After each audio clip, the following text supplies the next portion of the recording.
Every startup journey is unique and filled with unique insights, learnings, discoveries, and challenges, of course. And at Hatch Founders Circle, we want to celebrate these founder stories. Today, we have with us three such founders who will share with us their journeys so far. I'd like to welcome the speakers.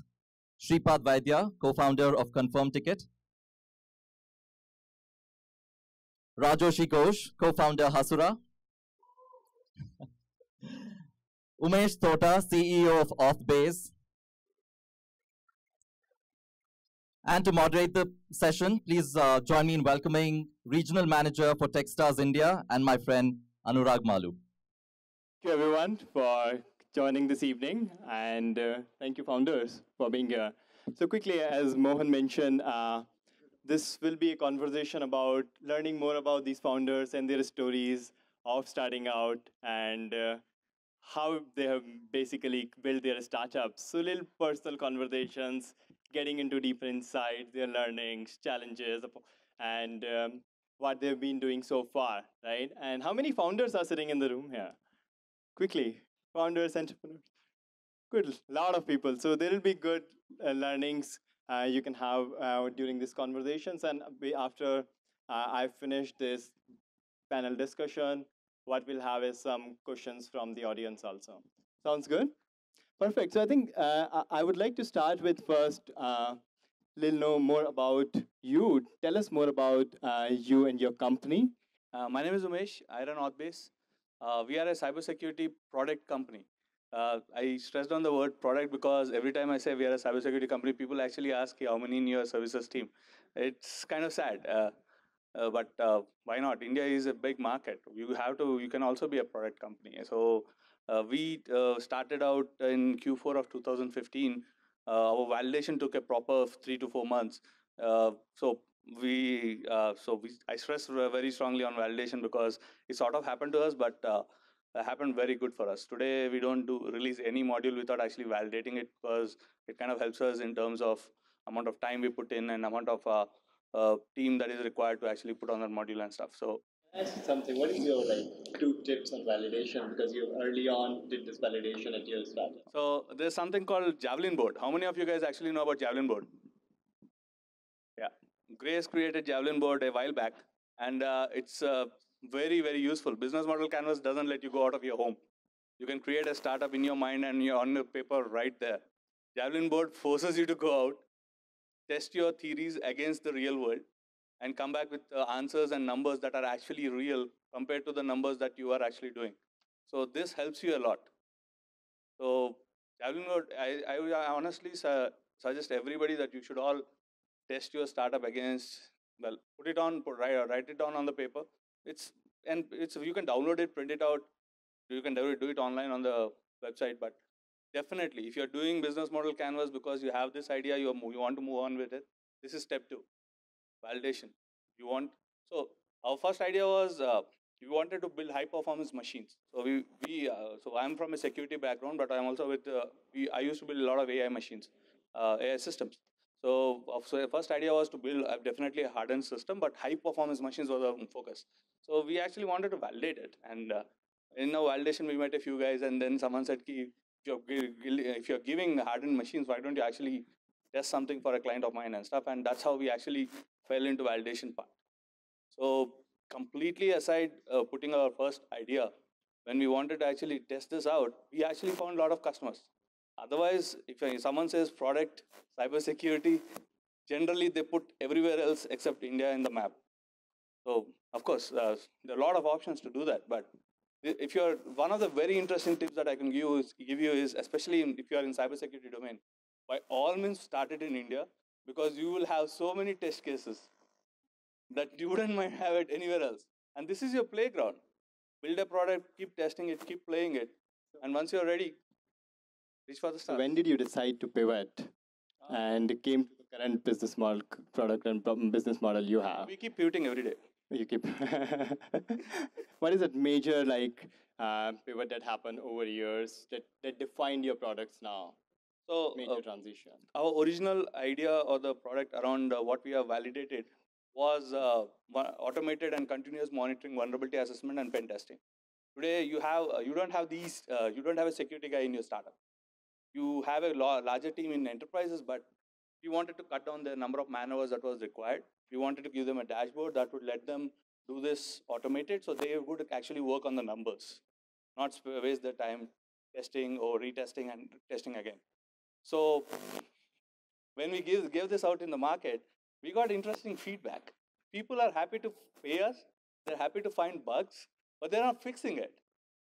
So one of the interesting products that we came out with next was Live Shield. Live Shield actually mitigates certain threats on your web. Even if you have a vulnerability, if you are using our product, well, we don't tell you to don't patch it. If you take time patching it, we are still okay with it. We'll still handle all the exploits or the someone trying to do an injection. We still handle it. So it came out of customer feedback. Well, Early on validation has helped you in even pivoting and coming to many times. Thank you so much for that. Rajoshi, why don't you share your about what you're doing with your company and tell us more about that? So yeah, my startup's called Hasura, and what we do is we work with developers and we help them build applications faster, specifically the backends of applications and the deployment process, right? So we're sort of multi-cloud, and so the Hasura platform runs on your laptop, DigitalOcean, the other cloud providers that we will not name today. Um, so yeah, so that's Hasura, and we More about Hasura also, this name. How did you come up with this name? yeah, so Pretty interesting name. no, it's not. It's Hasura with the H.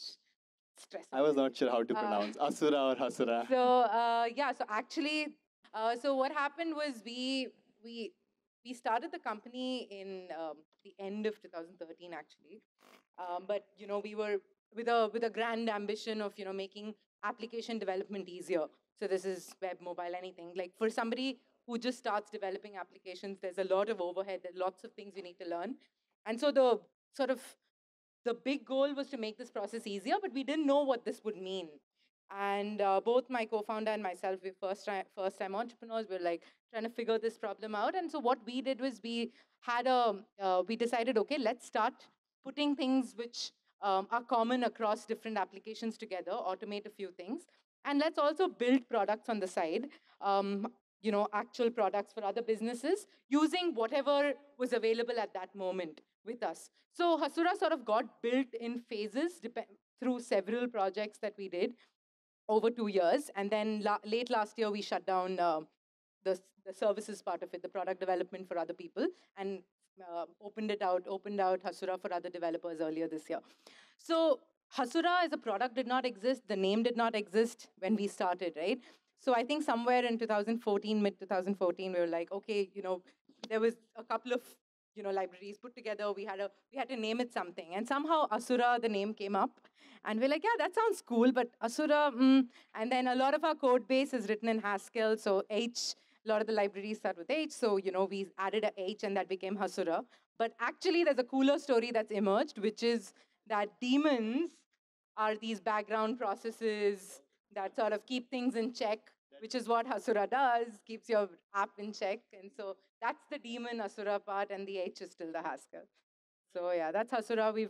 So yeah, like I said, we put the product out sort of in earlier this year, and since then it's been really good because for we got really good like engineering feedback from developers across the world, and it's a constant effort right now to uh, make the journey easy for any developer who lands on Hasura to actually build out their product. So we've put out applications in production. When Hasura came out as a product, there were already 50 applications at different stages of scale, which were out there in the wild, built on Hasura. But it was all built by our team, right? So things that we thought were very easy because we'd been working on it was not necessarily the easiest for a new person who's looking at Hasura the first time. So those are kinds of things that we're continuously working towards right now.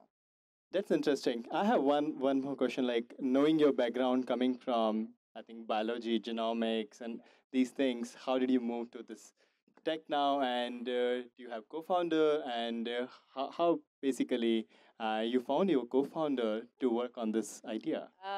Okay, so yes, I come from a research background, genomics, computational biology. So there was little, like some, that's sort of the only thread of continuity in my, journey. So I used to work in biodiesel research with like green algae back in the day, and never startups or starting a company was not even in my, like, it was not something. I remember I had a conversation with a friend once when I was working at the research lab, and she said that, I'd like to start a company someday. I was like, oh, good for you. That's it. I mean, literally not for a second did it cross my head that, maybe like this is something I will do or want to do now. None of that.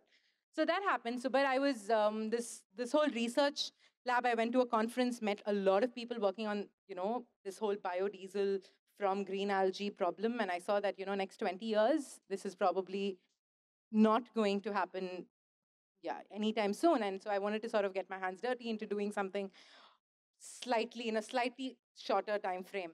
And that's when sorry? No, they're doing, I mean, it needs to happen, right? Research is a long game, and it's for a specific kind of people. And that's when you do really well at it, right? So yeah, so I had this opportunity at that point to work at a technology incubator in Ghana in West Africa, and it's called MEST, Meltwater Entrepreneurial School of Technology, and it's a very early stage incubator where they've taken people right out of college. They train them on business and technology, and then at the end of 2 years they start a company, right? So I was actually teaching programming at that school for a year, and I went there because it was Ghana. It was I knew programming, so I could teach programming, and it just sounded very different. I was like, okay, let me just put myself there.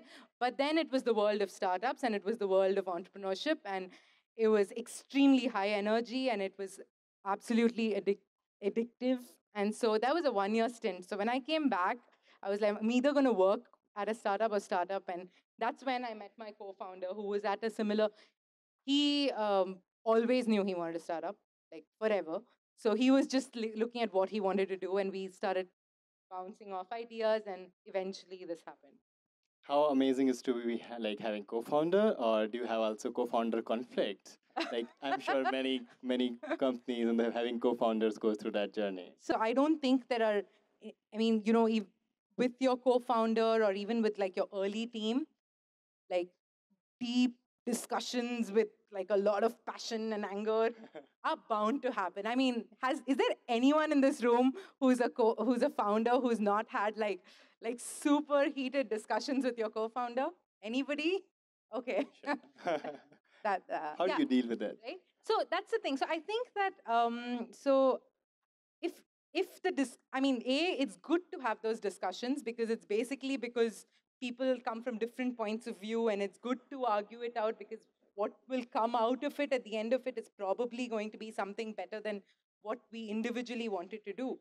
So yeah, I think in terms of conflicts for us, if it's something, it's mostly about a new um, feature that we want to add, or it's a new direction that we want to go in, where we have different ideas, and you different things. So how do you resolve it? Like, we have our founding team is actually like, we have two more people who sort of joined our founding team later, and having a third person who's a lot calmer at that point to sort of say, what, you guys are sort of saying the same thing, but just calm down, maybe that helps a lot.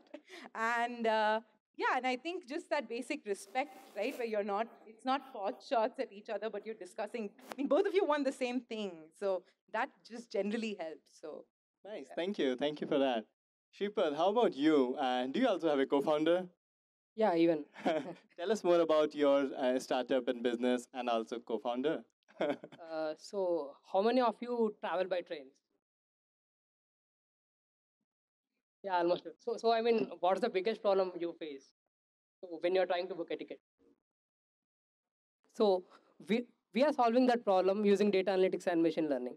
So we predict the confirmation chances of each and every waitlist ticket, and we suggest like whether it is going to confirm or not. If not, we suggest alternate options.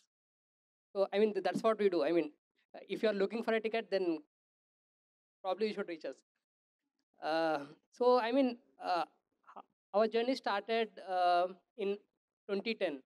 So we were in Bangalore, and we took an auto, I mean, that was our first ride in Bangalore.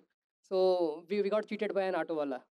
So then after about 6 months, we launched an Android application called Meetup. So he used to compare the taxi operators available within the city, and it used to tell us like which is the best taxi to take. So that's how our entrepreneur journey has started, and we had to close it down. Uh, I mean, Both of you are this, like together did it? yeah, All the um, companies? yeah. Me and Dinesh, we both together did it, but those were like early days of Android, and like we did not see much traction there. So then like the next biggest problem what we were facing was like traveling to our hometowns. We never used to get tickets. I traveled to Hyderabad most of the time. I never used to get tickets. So we started like, I mean, why can't we start predicting the tickets? So then we started analyzing the data. We started storing it from early 2012, and we went live by July 2014. So we started with 20 PNRs on the first day, and now we are almost like predicting about 5% of the PNRs which are generated on Indian Railways. So I mean, after that, what we thought was like, I mean, this is not going anywhere. So we are able to serve the users. We are able to tell them like, okay, I mean, whether your ticket is going to confirm or not, are you going to travel or not? But we are not suggesting any options to travel. So one more interesting stat, what we figured was like, even though the Indian Railways inventory was actually filled completely, uh, but there are like still 50% of the seats which are still going vacant. So we thought like, why can't we tap on those unused seats? So then we built an algorithm which will unlock those unused inventory, and it will form an end-to-end itinerary to the user. So I mean, that's also we started unlocking the alternate options on trains, and then we started making train plus bus combinations and train plus flight combination. So our motto is like simple, like we want to give a user a ticket to travel. It can be across any modes of transport. So quickly, like, what is your USP? Is this the USP of what you do, or how are you different from the other similar platforms out there? So I mean, in India, we are the only multimodal search platform Okay. which will search across trains, buses, and cabs are coming in with a single click. So from the user's point of view, it's very simple. Like if he has to travel, if not trains, then how he can travel? That's as simple as that. So it will suggest me alternatives also, alternative modes of transport from one destination, one source to destination. Nice. Thank you so much for sharing that. Now I have like pretty much questions for all of you, very specific to what you'll be doing. So I'll not be asking the same questions, but we'll get different perspectives from all of you about your journeys. So for you, Umesh, tell me more about like, do you have a business mentor early on when you started, and who has played an important role in helping your business decisions, or what do you think about mentoring as a platform basically for business, and how they help you in fixing some of the biggest challenges? So I'm trying to be honest. Well, I'm a second generation entrepreneur. I worked for my dad for 2 years and then said, I'm going to do something better on myself, and started doing this. So, but he's going to put this on my head for a long time.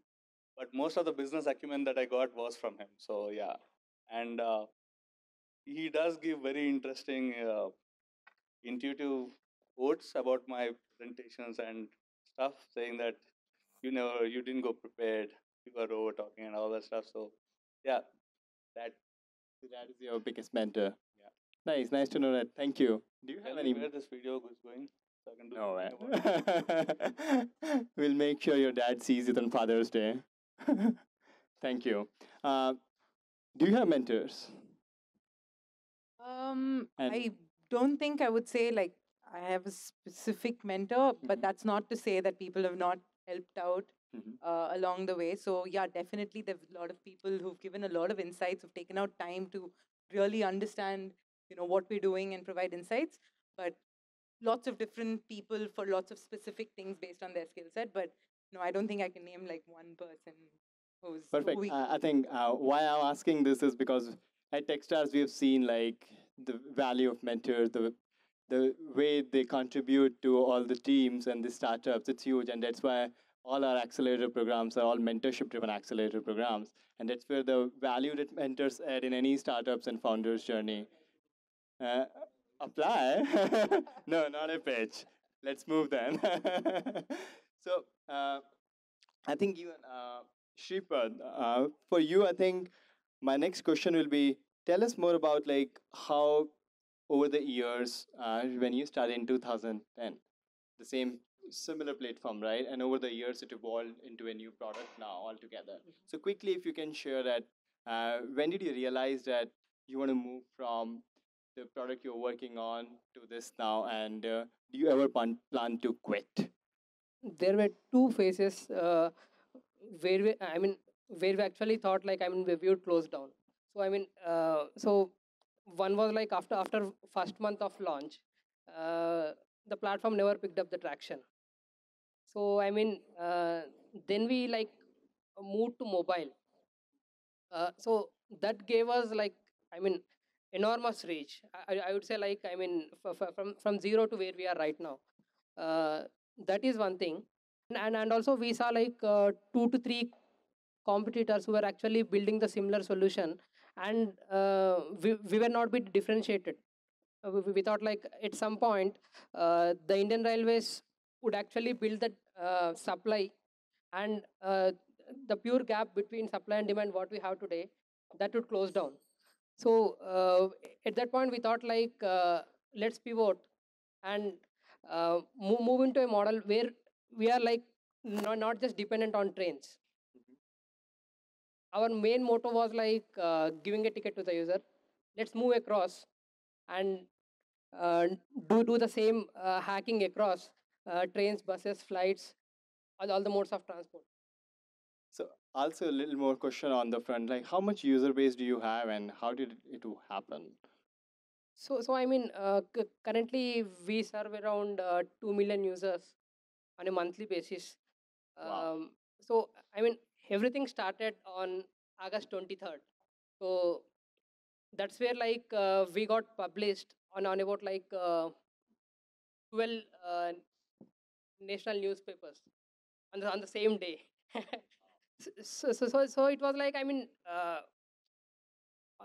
ju- just before that our traction was about like 2 to 3 users, real time users, and suddenly on the day the traction was around like 600 parallel users, and our website was down. Hi. So I can tell like that's the day we will never. And now to reach, so that's one of those big Yeah. highs of your Yeah. startup journey.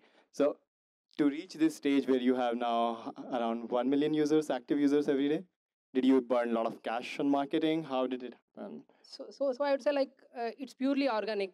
Whatever growth we have today. So I would say like two channels which are like predominantly helping us. One is PR, and other is like word of mouth. And now we are slowly banking on the search engine optimization, which is bringing us the additional traffic. Nice. Thank you so much for that. Uh, Rajoshi, I have another question for you regarding. I remember you mentioned to me that your team has grown so much now. You're 25 people. So my next question to you is: in a growing company like you, how do you approach hiring decisions in your company, and what is the number one characteristics which your employees, after they get hired, they really admire and talk about? And what do you look at when you're hiring people? Like I was telling you, so I think we're a combination of an amazing amount of luck when it came to hiring, as well as being, I think, and which was early on, like our early first few people who joined us, incredible amounts of luck because that could have really gone bad. And after that, I think what brought the initial few people together was a very common, um, you know, a common love for just high quality work, right? And we are a engineering company, and we build products for engineers. So and that's sort of generally been something that's helped us with hiring our engineering team, because most of the people who work in our engineering team are people who really love engineering and love the fact that they get to do this kind of work, which is because we work across a lot of layers, and you're sort of building tools for other developers, so you really need to be very, very thorough with what you do. So that love for engineering is what brings all our entire engineering team together, and that's helped us not just in hiring, because the kind of people who apply to join us are people who come with that background, and people who we select from a pool is also that, and that also helps us with retention like enormously, because people are coming in for that, and that's the core of the company, so that's not going away. So I think that's really helped with retention. But the luck part that I talk about is a big thing, because the first few people who joined us, we did not know them at all. I mean, Tanmay and I also, I sort of didn't know him for too long before we decided to start a company together. So that by itself was a huge, gamble. And to top it all, like the first few people who've grown into like a very integral part of the team were people we didn't know, right? And so they turned out to be spectacularly amazing, and that sort of really helped form the culture, the team, and yeah. So it is a combination of both the what we work towards, and the luck of the first few people who joined us. And now it's a lot of like there's a lot of now that it's at a stage where we have the network kicking in, where junior from college who's heard about the startup, and so the pool has increased, people applying, so we get to choose. Initially we didn't get to choose. We're like, hey, we want to make development easy. Yeah, right. So initially it was a huge luck factor. So I think Tanmay as a co-founder, was your best hiring decision. He helped Yeah, you I build think that so. engineering team. Is Tanmay here? Yeah, he is here. Thank you for that. With you, Umesh, a couple of more questions coming. You're coming from like hardcore security and related technology backgrounds. So, what technical challenges you have seen, like you've gone through the biggest technical challenge in this journey, and how you really dealt with it, and that has kind of shaped what you're doing now. So early on, one of our best things that happened to us was being part of NASCOM 10K warehouse.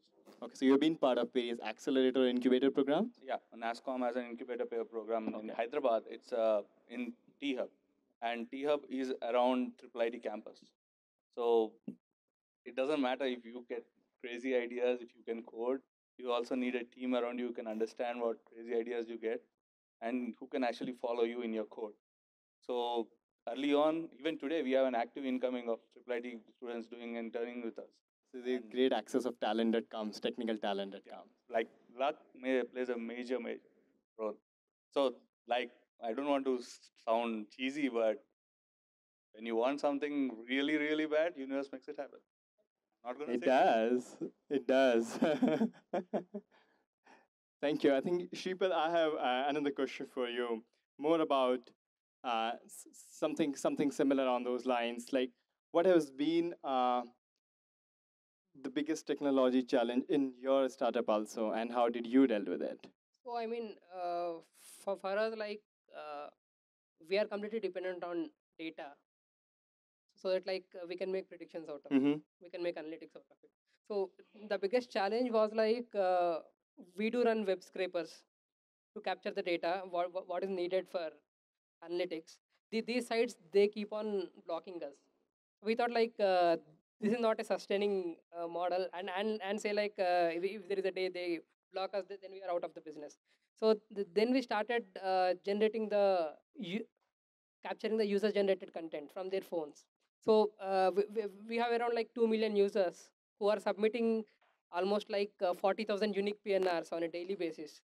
So now we are like totally dependent on those PNRs to predict the tickets. And other is like we do run we do track the train on a real time basis. So we are capturing the GPS location of each and every phone which people use, Right. and we are making I mean live tracking of the trains. We enabled it. So, I mean, that was the biggest technology pivot what we did, and that is helping us. Nice.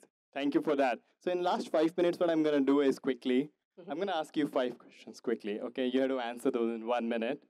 Well, not 1 minute. I mean like one word. Quickly, all the questions one by one. So let's start with you first. Can I answer in code? In code also. What's your superpower? Brain. What's one mistake you will never make again? Oh, you have to keep making mistakes. What's your vision for the company in 5 years? Gartner Magic Quadrant. Can 2 you- years. Gartner 2 Magic years. Quadrant. Gartner Magic Quadrant. One tip suggestion you have for founders who are starting now or already on their journey. There's something called Builder 10 Profile. Gallup has this test. I never knew I was a better seller than my sales guys. So it tells you your top 3, top 4 things that you're really good at. I would suggest every one of you guys to take it.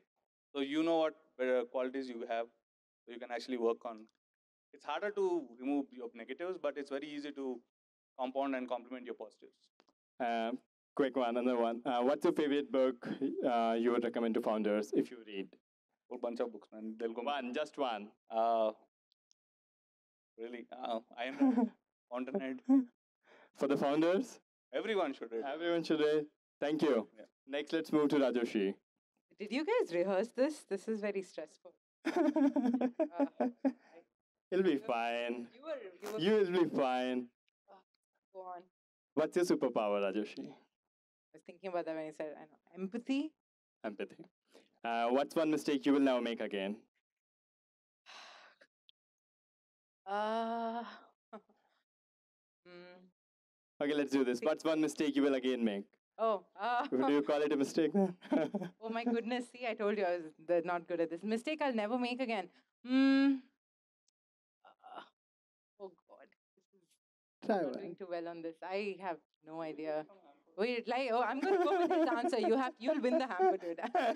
You have to keep making mistakes. True that. I mean, you will. It's not like you have to keep. You will just keep making mistakes. We make mistakes all the time. But yeah, I mean, it's not a mistake. It's a Learning. choice at a point, right? It's a fork and you choose one and Move forward. maybe you think the other one's better. You never know. Sometimes mistakes turn into the best things Biggest you could have learnings. done. Yeah, True. exactly. So, what's your company's vision for next 2 years or 5 years? What do you become that big thing? We want to have phenomenal growth with developers. So a lot like, I think when Mohan was talking about DigitalOcean, the simplicity for anybody, any developer, so that's a very similar vision that we share in our company. So it's very developer first, and that's the kind of growth I think DigitalOcean's a great company for us to look up to in terms of their developer growth. So yeah. What do you do when you're not motivated? Yeah. Here. A lot of founders go through this. Is it on? Check. Sleep. Sleep. Okay, no problem. When I'm not motivated, yeah, I think a nap helps. Sleep does lot. help. Yeah. Quick one. Are you hiring? No, actually, no. No, nothing. We're a hiring free. The last one for you is what about your startup journey has surprised you the most so far? One mistake that we did that's turned out to be a phenomenal thing right now. So we did a course with IIT Madras, and it was something at that point we said yes to.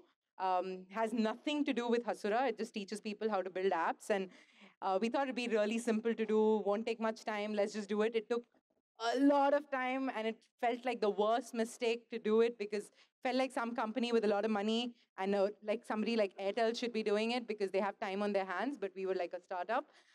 We had to build content for 5 weeks, which is a lot more than you would think. Today, that course has 130,000 users, and it's sort of in the last, I think, 8 to 10 months, and it's become an extremely popular course. For There developers? was like 20 times that we told ourselves is the worst mistake we've made because it's taking away a lot of time. Yeah, and it's been a huge, it's funneled a lot of people to Hasura, obviously, because they know that Hasura is running the course. I think that's been The great community you have built yeah, for developers. really very motivated young community of people, very new to application development. Nice. Thank you so much for that. Sripad, here you go.